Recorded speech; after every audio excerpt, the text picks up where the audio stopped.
Welcome to this week's episode of Being Independent. I'm Greg Oliver.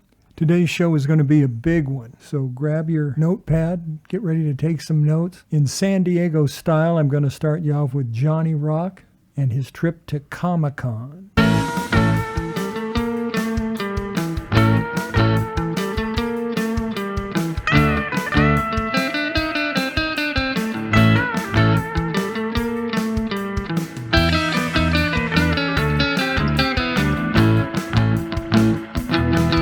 A galactic gathering, a sci-fi connection, cosplay mania, disguise your reflection. Aliens, wizards, superheroes, and zombies. Best convention is the bee's knees. Comic-Con.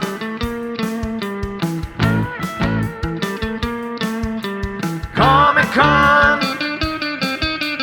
Comic-Con.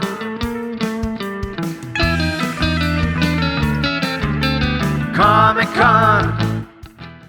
Today we're going to talk about instances where the band reaches out of itself. Things like booking, our social media presence, and networking. And by networking, I mean the times where we reach outside of the band into the music community. While all three of these aspects of running a band kind of intermingle with each other, I want to start with booking because it's the first thing we think of when we think about how we're going to get paid.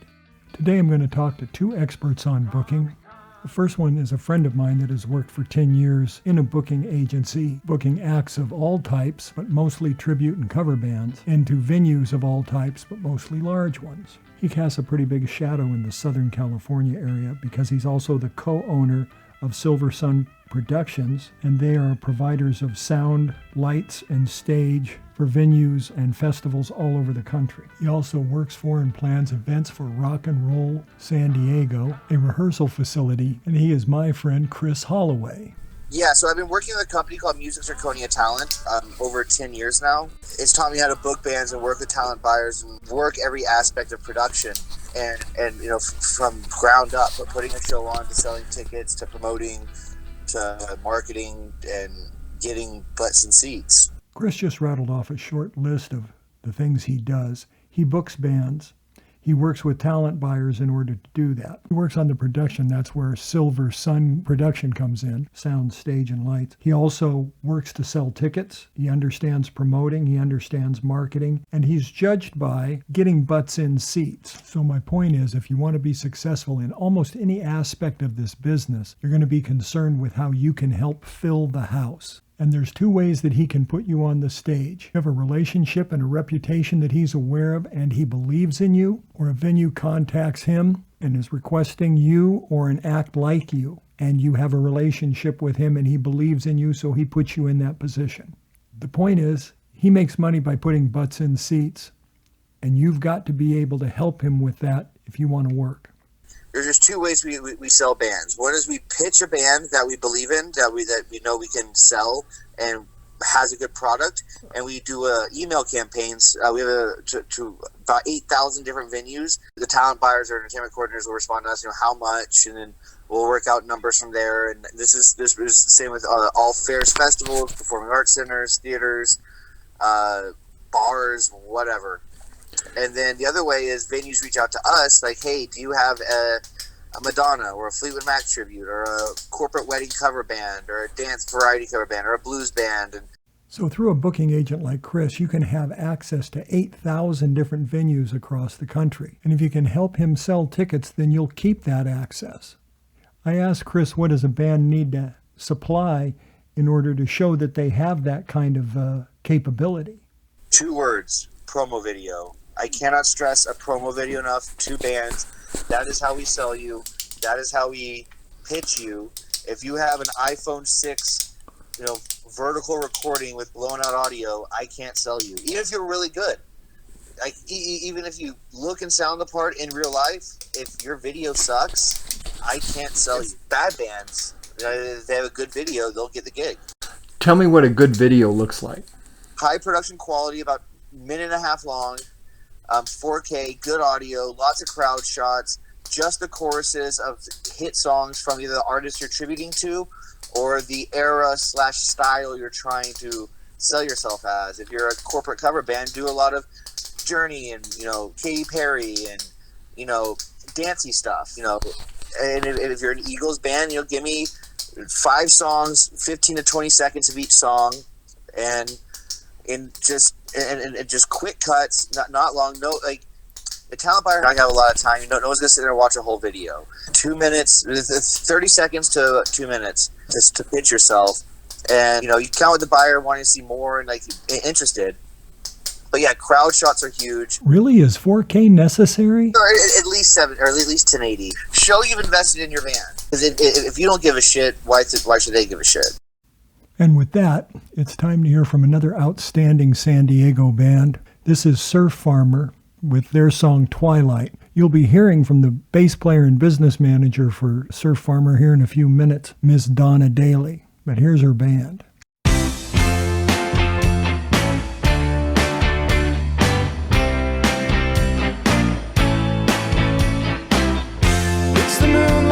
The skies, it calls me back to memories. Saw the Milky Way at night before they built the cities.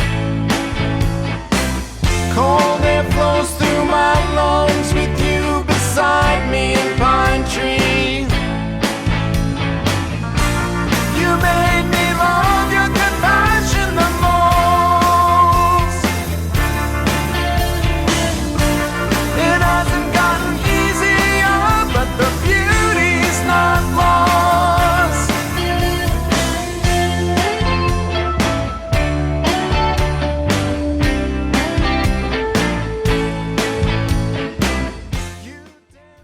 So that's one kind of booking experience, but what about the other kind of booking experience where you're calling your local bar? It's a different experience because you don't have a professional like Chris interfacing with the talent buyers and negotiating and basically selling you as a product. You're doing all that yourself. My next guest is a venue operator from just such a small venue, the kind most of us are far more familiar with working. I'll let him introduce himself.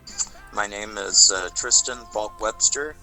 Tristan operates the venue in Vista, California, and he also books the bands and operates the sound. The venue I work at is Aztec Brewing Company. As I said, that's the Aztec Brewing Company in Vista, California. I've played there several times, I've played their open mics. I've had several bands play there. When I used to book bands, I would book bands into the Aztec, and it's a fine venue, and oddly enough, they are also interested in putting butts in seats. I asked Tristan the kind of criteria he uses to decide whether or not to book a particular band. Well, there's a number of factors. One, I pay attention to how active they are on social media, when their last post was, how many people they have engaging with them, if they have videos of their performance available. It's just best to be able to get like a definite sound of what I'm going to be booking. But as far as like the data, like the last post, for example, I've had a lot of bands that I'll look at their social media and they haven't posted anything in about 6 months. So it's a little bit harder to book acts like that because I know they're not really like hustling that much. So far, Kristen's take is pretty much like Chris's take, meaning that they're very concerned about whether or not your band takes itself seriously, and they both use band video as a big part of the decision to hire you. Additionally, Tristan uses a band's social media to make determinations about the depth of the band's engagement with its fans, which is an indicator of how likely it is that they'll be able to bring fans to the venue. But that's fair because they don't know anything about you. If they have seen you, there are other things that might enter into the equation.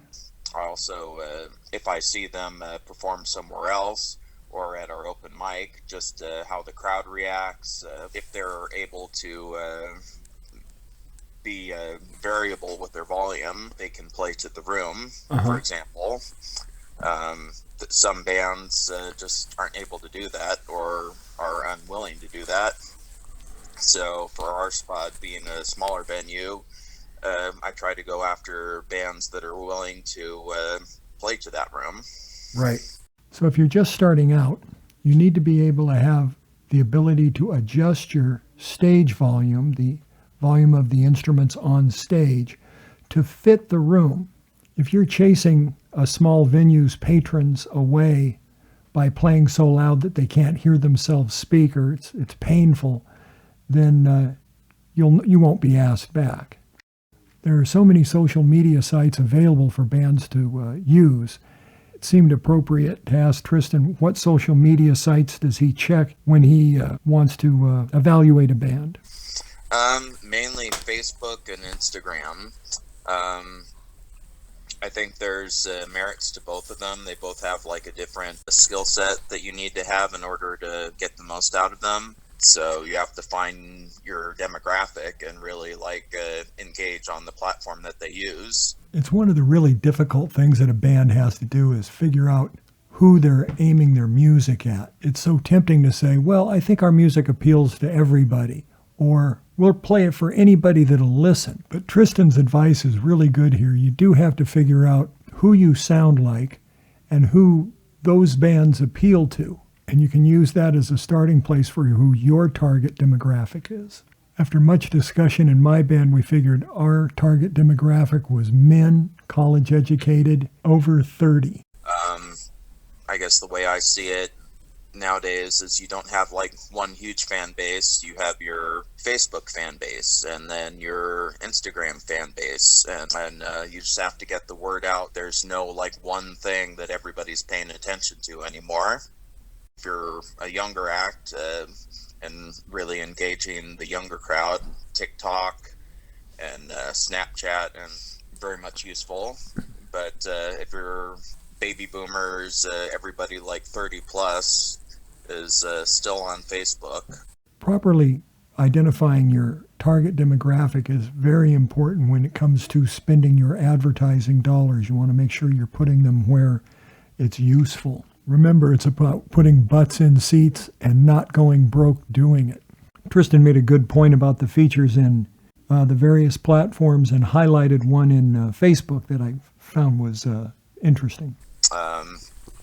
There's also event invites that you can do on Facebook that you aren't able to do on other social media platforms. That's a good way for bands to really get a gauge on how many people are going to show up to their show. It really helps for us to prepare our staff to make sure if it's going to be a really busy night, I have the right amount of bartenders to be able to handle it. One major thing that I pay attention to in that route is whether or not they're actually inviting people to the event too. I see a lot of event pages that have just 0 people interested, 0 people going, and 0 people were invited. So that's kind of a very half-hearted attempt. If there's a bunch of invites on there, I at least know that people are trying to reach out, and I really pay attention to the effort being made. A band that's really putting the work in, I'd like to really help that band out as much as I can. So at this point, it should be fairly clear that the venues want you to succeed. They want you to draw large crowds, which is exactly what you want to do. And they want to help you do that. So it's good for everybody for you to get savvy with social media. So what's poor use of social media then?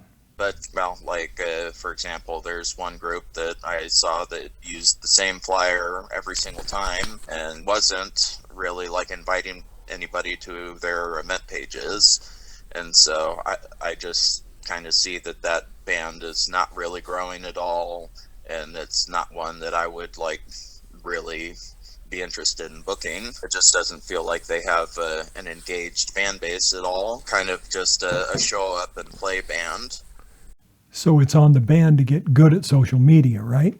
Both the venue and the musician have to work together, and we've really tried on our end to do what we can to promote. I've created several online Facebook groups for live music going on in Vista, in North County, etc. And I try and list as much as I can what we have going on. In a lot of cases, I've gone out and take band photos for bands that just don't have any promo, but are willing to like put in the work to just help build their fan base. I don't mind just donating my time just to help them out.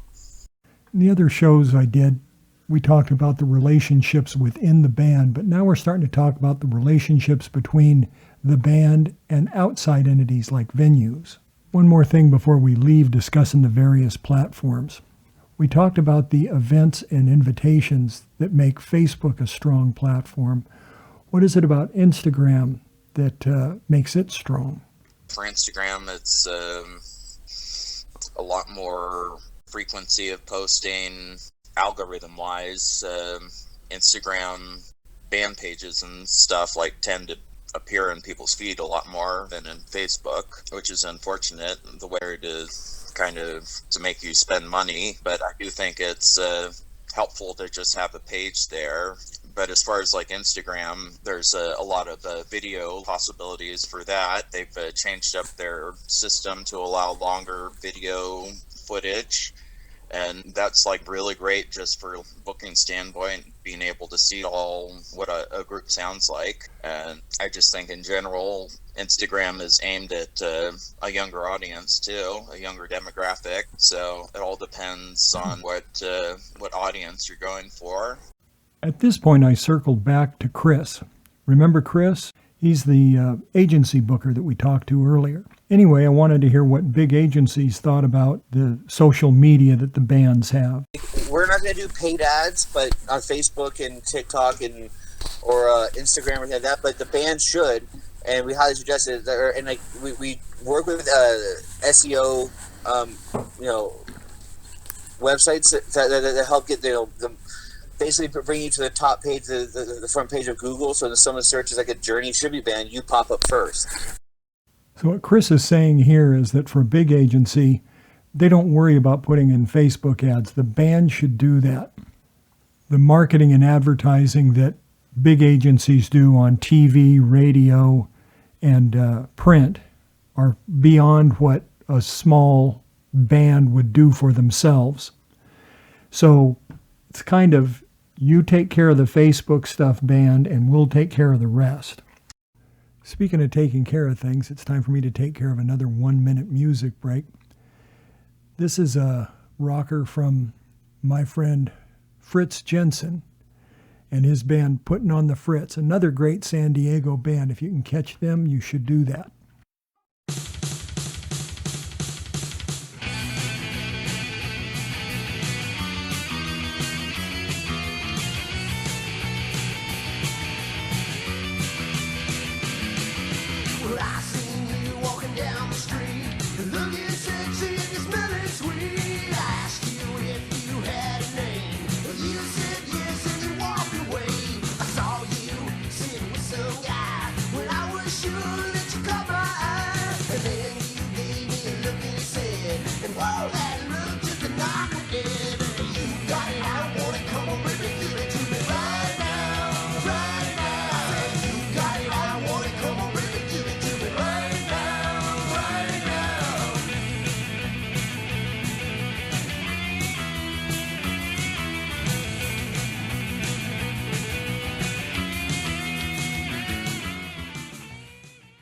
Chris also mentioned SEO.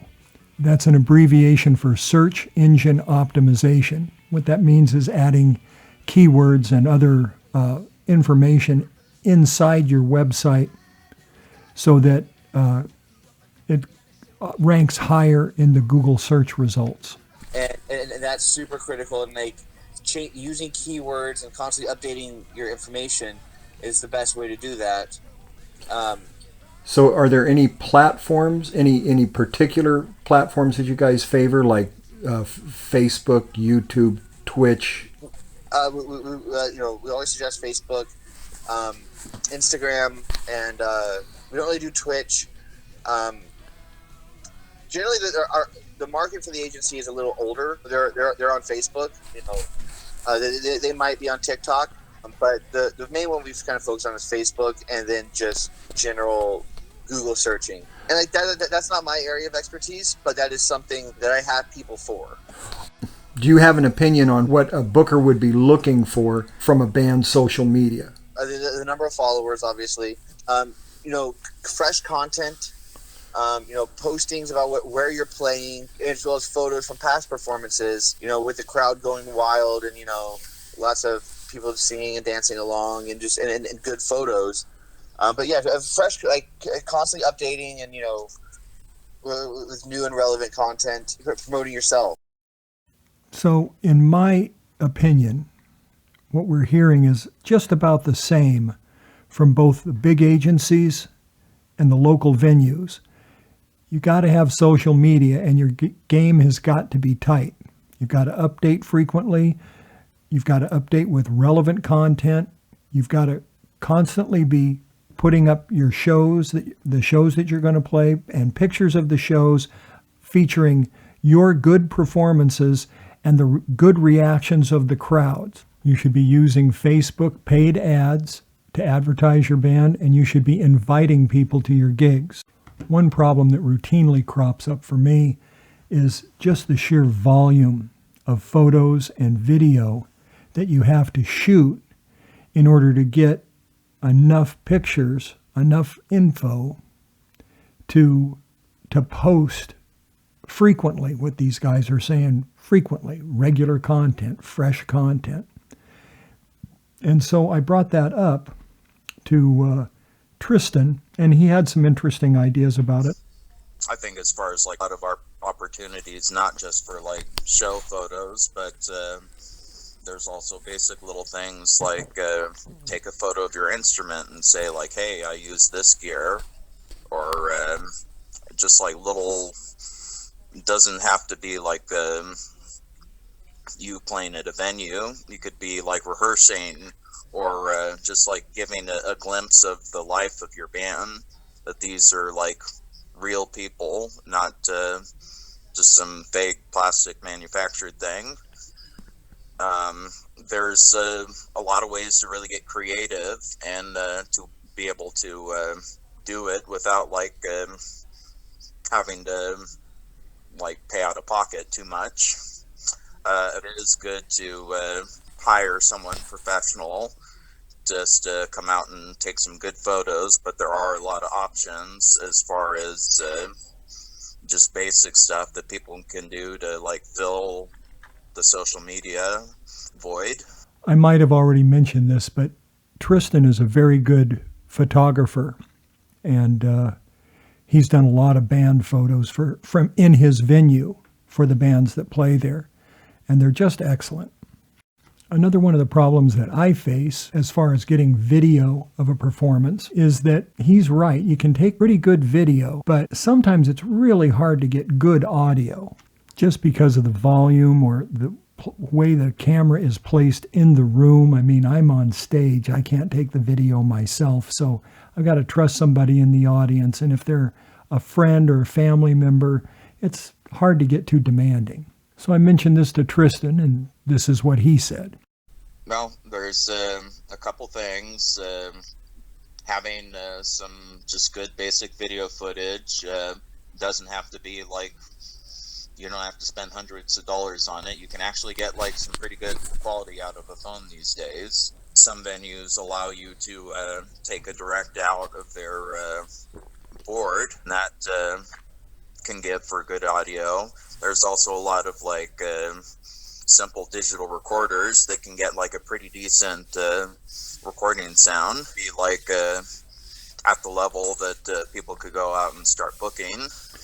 I mentioned earlier that Tristan runs the sound at his club, so I wondered if this is a service that his club might offer. Sometimes, like if the band arranges it with me ahead of time, if they're going to surprise me with it last minute, it can be a little bit hectic. It can, with the setup we have, we could do channel by channel, or else like a full mix of everything going through the board. But the problem with that sometimes is not every instrument goes through the board. especially if we don't mic up the drums. So that's why it's good to have a couple different recording sources going on. You could just use like a basic recorder to get the room sound and mix it together with what you get out of the board to get a pretty good project. So it sounds like it's something Tristan can do. And if you noticed, he said, but just don't spring it on me. And that, dear listener, is a lesson that you should start putting together for yourself. When we're talking about having relationships with the people that we work with, one of the things is you don't want to surprise people. You want to know what's going on, which means you have to do some planning. One of the ways professionals can demonstrate that they're serious is by being competent. And one of the ways you can show that you're competent is by having a plan that you execute to. And if you have that plan, you'd better share it with everybody involved. Otherwise, it leads to chaos. So who has to do all this planning? Well, obviously the band has to have a plan. We'll talk about that in a minute. The venues have to have a plan too.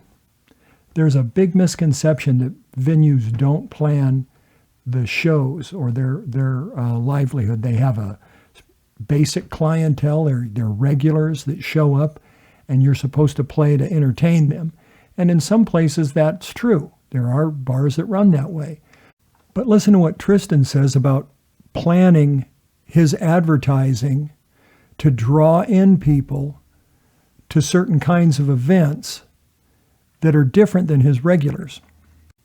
I asked him how he manages to book such a wide diversity of bands and different events in his club just for his regulars. They must be very special people with broad musical interests. He said that's true of some of them, but he plans his events and the music that goes along with it as a package, and then he advertises it to different kinds of people.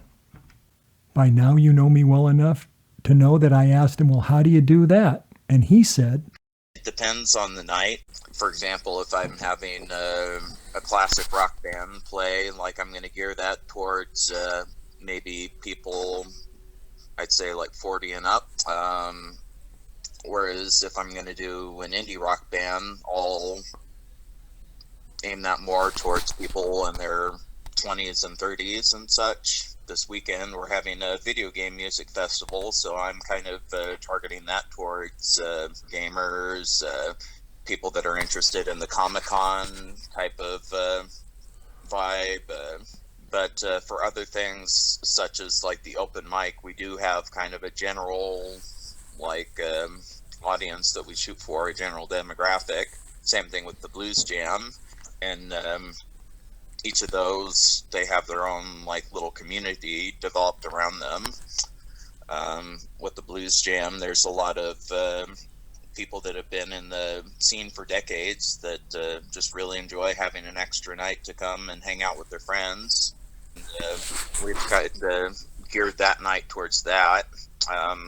With open mic, it's geared more towards people that are just getting started, or people that are looking to network with other musicians, people that are hoping to promote their weekend shows. I always encourage bands to come in and play at open mic at least a week or two before their performance, because it helps really rally up the regulars that we have. If the regulars know the band, they tend to come out on the weekends, but if it's someone they've never heard of, they tend to stay home. Time for some more local music. This is some music from a band that I'm in.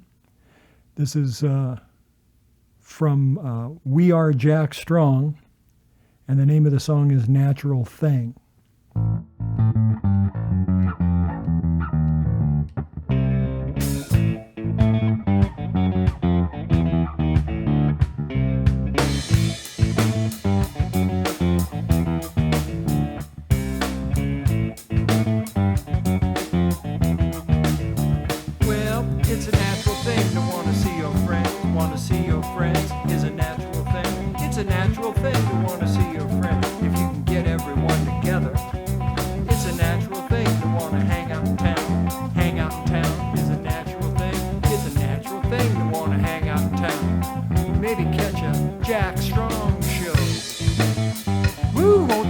fun?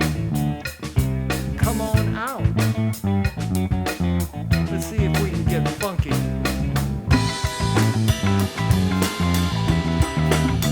I'd say we can.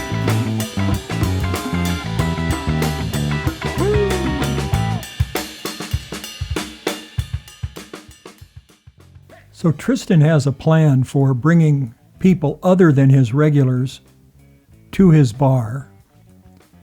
And the reason he does that is maybe they'll become regulars. Maybe they'll look at the place as a music venue rather than a bar. And it's worked for him. The Aztec is a great music venue in Vista. And if you get a chance to go there, I would do that. And if you want to play there, be decent. I think that should be a rule of thumb, but if it's not explicit enough for you, here you go. If I see that they're willing to come in at open mic a bunch and like network with people more and help kind of give the vibe that they're a growing band and not just trying to like show up, play a set, take the money and leave. I pay attention to attitude a lot. If somebody's a total asshole, like, I don't care how talented or how big of a draw they have, I'd rather not work with them. So we've really struck on something here that I think is important and needs to be said.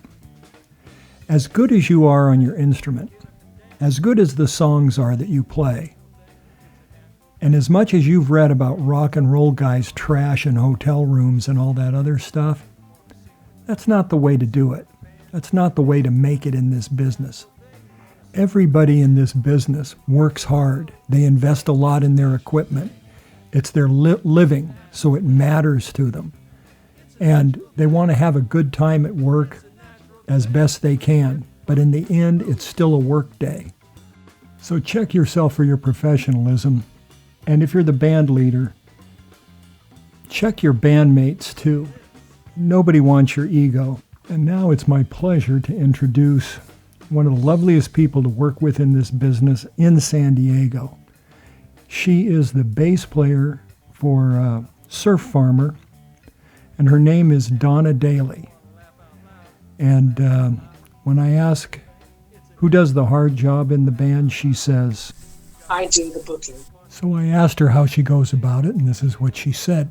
We figure out which genres will appreciate our sound and book an original band, because many of them won't even do it. They're wanting cover band. I cast a pretty wide net because it is very difficult to book original band. So she starts off looking for venues that cater to a particular genre, but then casts a wider net because it's so hard to book an original band that she tries a lot of places that might work. Like, I get shows easily. I get more than I can handle. We can't play there that often. A, they don't pay. You're playing just for tips and food. And B, it's a very small venue. The other thing about it is they don't have a PA. So we figure all this stuff into our booking strategy. Let me explain. Often it's so valuable to a band, an original music band, to be in front of an audience that enjoys original music, that it's worth playing for tips and food because of the exposure to that particular crowd. Those people that love local original music will go out to clubs and follow you if they like your stuff. Cover bands don't face that same thing because they're playing hits. We're trying to get people to fall in love with our music. So the venue that we've been enjoying, although they're booked pretty solidly because they are leaning toward cover bands, we'll have original once in a while. But unfortunately, you have to bring a PA there. So that's the downside. Like, whereas has a stellar, as you're well aware, stellar sound system and stellar sound person. Oh, that makes it one of our favorite venues. The names of the venues were left out because I wasn't able to reach them in time to get their permission. And Donna is covering some very interesting points here about being very aware of the venue, what kind of equipment they have, what kind of people go there, how often they book original bands, etc. She also speaks of a booking strategy, which is like a plan. I asked Donna how she contacts the talent buyer initially, and this is what she said. I find that kindness and persistence really pays off. So in other words, when I contact the person who books, either by phone, email, Facebook, Instagram, they all have a different preferred method. So I always respect what their method is, but I'm very kind when I contact them. So Donna starts building a relationship with the talent buyer immediately. And then what does she ask him about the gig? So the first time is, of course, I've got the question about, do you have a PA? Do you have a sound person? What is the time slot? What is the compensation? Are we playing with another band? Do you have, if the venue is a grill, is food included? Are any beverages included? Those kinds of questions. I have a list of items that I ask about when I talk to a venue, and I made the list over a long period of time. Every time something would go wrong, or I omitted something, or I learned something, or I was surprised by something when we'd show up at a gig, I added it to the list to make sure it got considered next time. There are currently 46 items on the list. I don't ask them every time, but I'm aware of them every time I book any gig. Generally, when you call a venue, you leave a message. It's unusual to be able to talk to the person immediately, although you should be prepared to talk to them if you get so lucky. Actually speaking on the phone with a talent buyer is unusual. It's usually everything is done either through text or email or Facebook Messenger, whatever their preferred method is. I set aside about a half hour to an hour each week to follow up with venues that I have sent a message to and not received anything back from, and to send out new messages to venues that I had never contacted before. As we've learned, talent buyers get the message from you that you're looking to work, and you've included all of your social media links in that message. So they go diligently look at your social media, and we know what they're looking for. They're looking for the number of followers that you have, that you're connected and engaged with those followers on a regular basis, hopefully 3 or 4 times a week, and that you post all your upcoming gigs, that you use invitations if you're using Facebook, and that you have good photos and good videos that are engaging and people react to them. If you are persistent in contacting the talent buyers will contact you back when they have an opening, and they will offer you a gig. So congratulations, because that's what you've been hoping for. And then it's your turn to ask them all the questions that you need to know about the gig, like where is it, what date, what time, are we on stage with somebody else, do we have to bring a PA, is there a sound man, can we bring a tip jar, where do we park, how do we unload, are there any time restrictions, how long do we have to get off stage, how long do we have to get on stage. There's lots of questions that you'll learn to ask. No matter how the talent buyer contacted you, you'll want to get all these questions asked quickly and succinctly, and you'll want to get back to them with your answer. And the answer is yes if you can all make it, and no if you can't. In many bands, mine included, we try to keep a band calendar up to date so everybody can enter their dark days or days that they have plans that would preclude them from playing the gig, so that I can look at that calendar and know whether or not they can make it, and I can make a commitment on their behalf. If the time slot is clear according to the band calendar, then I will tell the talent buyer that we accept the gig pending confirmation from my bandmates, and then I'll put some time limit on that confirmation period, like 48 hours, so that they know that we've agreed to take the gig, and if there's any cancellation on our part, it'll come within the next 48 hours, so they know they have plenty of time to refill it. Then I'll send a Google invitation to my bandmates, and when they accept that invitation, that means they're giving me confirmation that that date and time is good for them, and it agreed with the band calendar. Then I'll send what is hopefully the last message to the talent buyer, which says, I've received confirmation from my bandmates, we're in. I know it sounds like a lot of back and forth, but it's a fairly professional way to handle that situation, and you're demonstrating your professionalism for the talent buyer in real time by doing business with them, and that goes a long way towards building the kind of relationship you want with them. My band, We Are Jack Strong, has shared the stage with Donna's band, Surf Farmer, many times, and because she's helped me out so much on this project, I want to play one more song from Surf Farmer. This one's called Awry.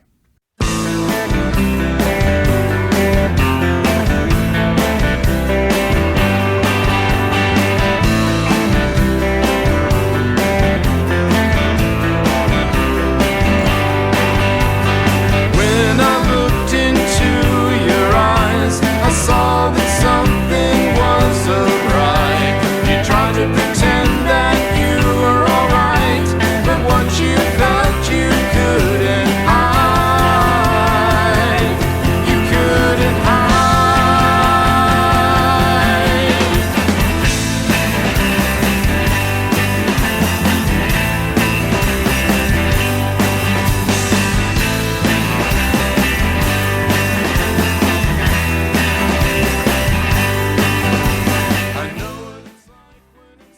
I asked Donna how she keeps up with her band's availability and how she connects with the talent buyers in that last stage of the negotiations too, and this is what she said. I will bring a calendar out and ask the core members of the band. That's Tom, Ryan, and myself. Uh-huh. I know the core members what their schedules are, handle on the schedule, but just to be respectful, Greg, I shoot out a text immediately and say to them, hey guys, such and such wants us to play on Friday night. Are you guys available? I have a hold on it. Because I'll usually say to the booker, if I have my calendar and I know it's pretty much clear, yeah, we'll take it, but let me get to my band and confirm and get back to you by the end of the day. The calendar she's referring to is the band calendar that hangs up in their rehearsal space where everybody puts their dark time on it. So it's basically the same process. Donna also handles social media for Surf Farmer, so I asked her a few questions about that as well. Like what platforms she posted on. Facebook and Instagram, and we just released a single through CD Baby. We post a range of digital platforms, so it's all over the map. Spotify, Bandcamp, and SoundCloud. They just do a wide sweep.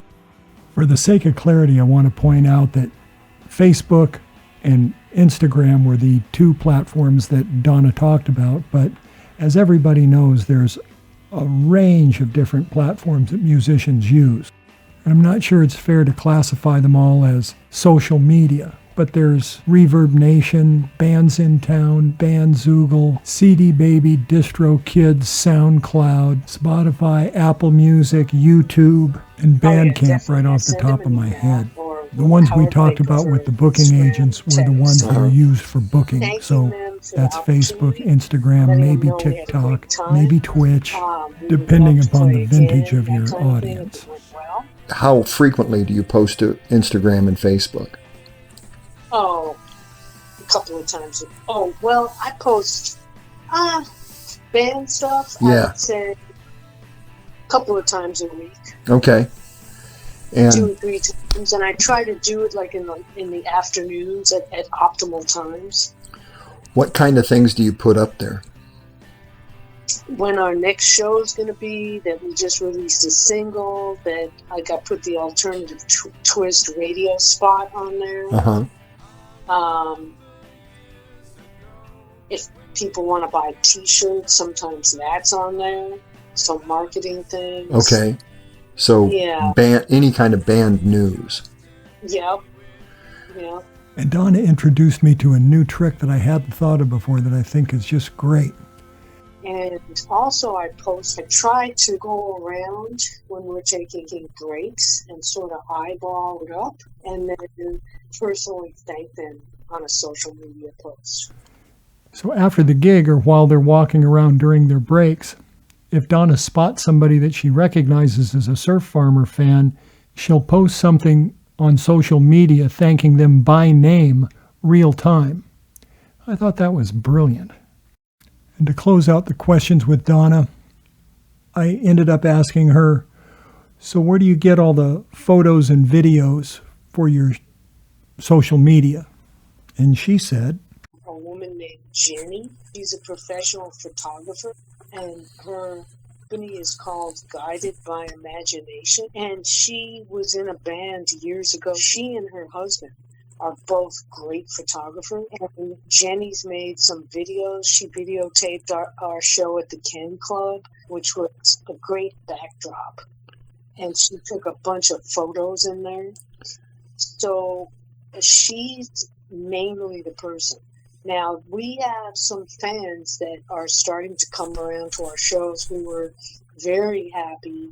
Our Aquarius show was very well attended. And so we had people in the audience that took pictures. And that's kind of hit or miss because people are using phone cameras and some of them are not very great technology. But we get photos from fans and sometimes they're good.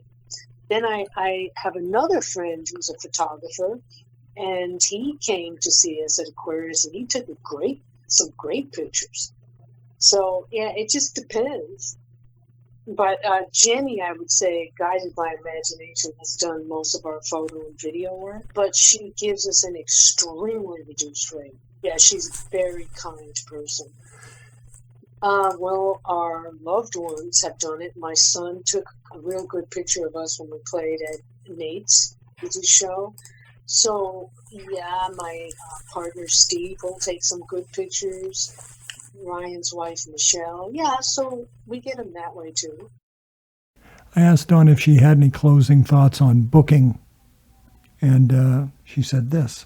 Another booking strategy, and you're well familiar with this because you helped me understand it, is the importance of networking with other bands and sharing gigs with them. So I hope the idea is coming to you that almost everybody you run into in this business does other things. Guys that have bands make T-shirts. People that are in bands also are great photographers and videographers. They're also great sound men. They also do booking. Everybody's got more than one job. Most every musician I know has a recording studio. Most of them have become very good at editing video and editing photos and mixing recording. It's just part of being in the music business these days. That makes relationships much more important than they ever were before, although they were always important. Because today, if you upset the sound man with your bad behavior, you might not get good sound that night, but you also might have upset the booking agent that books that club because they might be the same person. And even if they're not the same person, remember that everybody's job is to get butts in seats and put on great shows. So they all work together.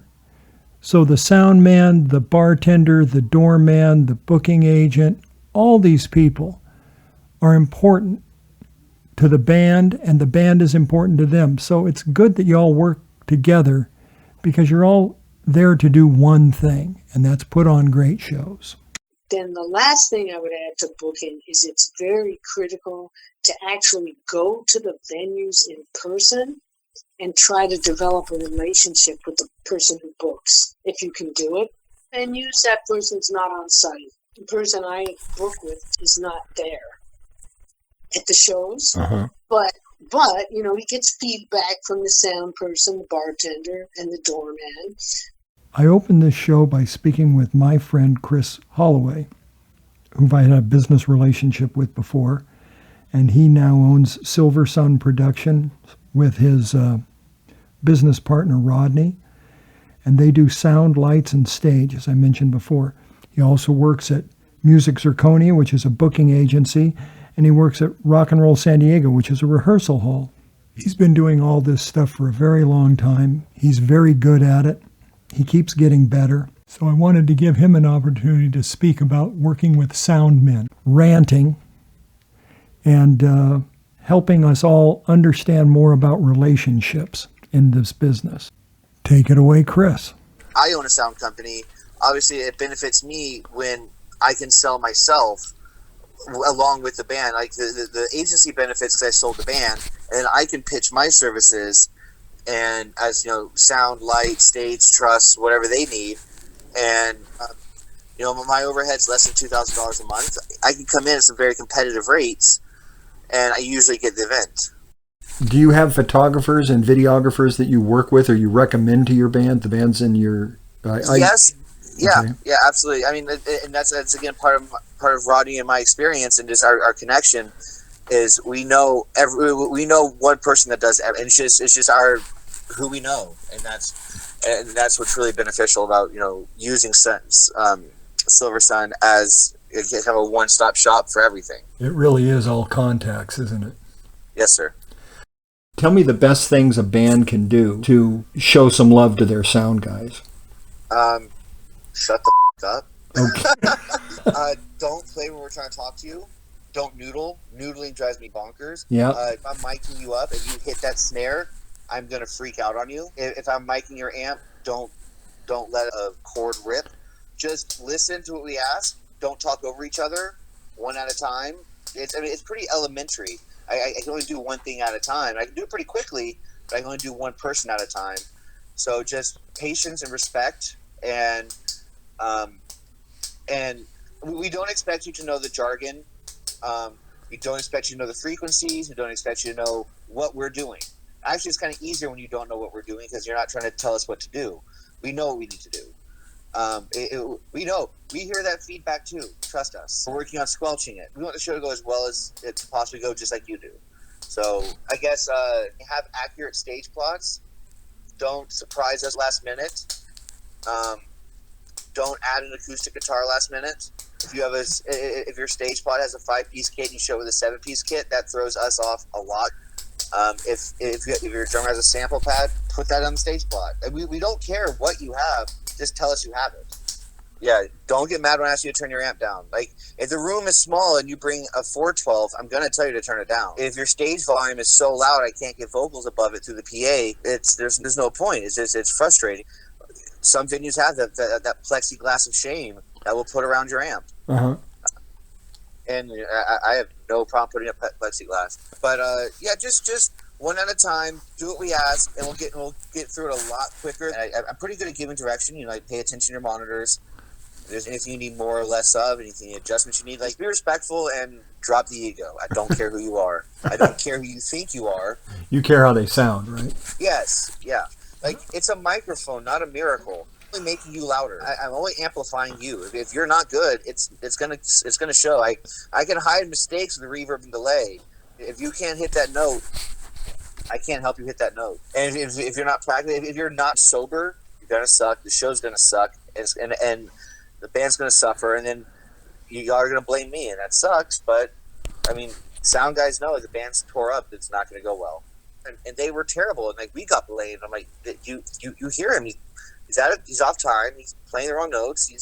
It's not us, man. So, and like, a lot of it, like, people don't even notice me unless something goes wrong.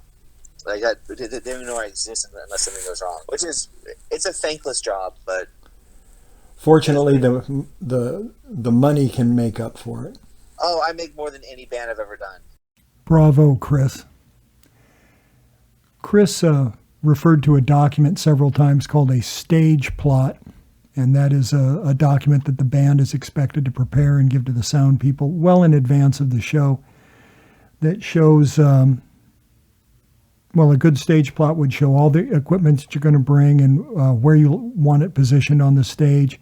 It's accurate, and you can also show the inputs that you use for those instruments, as if you were setting up a soundboard. If you'd like an example of a stage plot, or if you want clarification on any of the things we discussed here, you can write me. My name's Greg Oliver. My email address is beingindie, that's BEING, INDIE, the number 2, beingindie2 at gmail.com. I also wanted you to hear from Donna about how she integrates her band with the staff at the venue as soon as they arrive. So at the gig, I am the one in the band that goes first to introduce myself to the booking person if they're present. Like I say, they're largely not present. To the bartenders, to the door person, and to the sound person. And then I encourage my bandmates, if they're close by, I bring them over and make the introductions. I think it's really, really important to do that work that kind of falls under the realm of kindness, because they were kind enough to book us, so we need to be respectful and kind in return. And I should mention this, after the gig, I always contact the person that booked it and to give them a rundown of what happened. So she makes sure the whole band is introduced to all the important staff members that are in attendance. At the beginning of the gig and after the gig, she contacts the talent buyer to express gratitude and to give them a rundown about what happened. So she's working with the club. I've loved Surf Farmers music since the first time I've heard them. Tom Schwinn's songs are just fantastic. But I'm pretty sure I can attribute a lot of their success to Donna and the way she handles her business, the way she views working in this business. So I'd like for her to share her views with you, and maybe some of the success will rub off. You have something I wanted to add, though, that I think is kind of important, and that is with band networking. Not only to play with shared gigs with other bands, but also to use local musicians when you can. So I'm going to give you some examples of that. We had a new t-shirt made, and we really, apparently Ryan said, I think it's CD Baby allows you to sell merch also. We used Dave Preston, who's a local musician.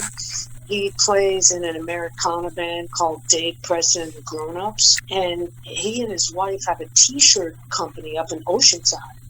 So we used him to do our latest t-shirts, and then we used Jeff Burke to record and produce our single prior to the And then John Haas, who's also a local musician, we used him to record some of our tunes. And I started taking singing lessons recently, and I take them through Moe's from a local musician. Whenever we can, Greg, that's what we're trying to do. So this level of integration between the whole music community here is how you create a music scene in an area. With great musicians, great bands, we've got that, and a vibrant scene and a fan base of people who are interested in seeing local original bands play exciting music in their hometown. And the real key to the success of this is to view each other as partners and collaborators rather than competitors. Because we're not competing. We're working together to build a bigger, better music scene with more work for everybody. I like tacos. I really like tacos. Let me tell you why. My mom had a craving on the way to give birth, so my dad behind the wheel, he saw a sign, Roberto's Taco Shack, come on in. He swerved off the road and into the line. Okay, we're going to cruise out of this hour-long show with another Johnny Rock song. This one's called I Like Tacos. And here's a few thoughts. That's the end of this week's episode of Being Independent. My name is Greg Oliver. I want to thank Alternative Twist Radio for presenting this show week after week, and all of you listeners for joining to hear. Again, you can reach me at beingindie2@gmail.com. That's BEINGINDIE and the number 2 @gmail.com. Let me know what you'd like to hear about. I'd love to help. Here's Johnny.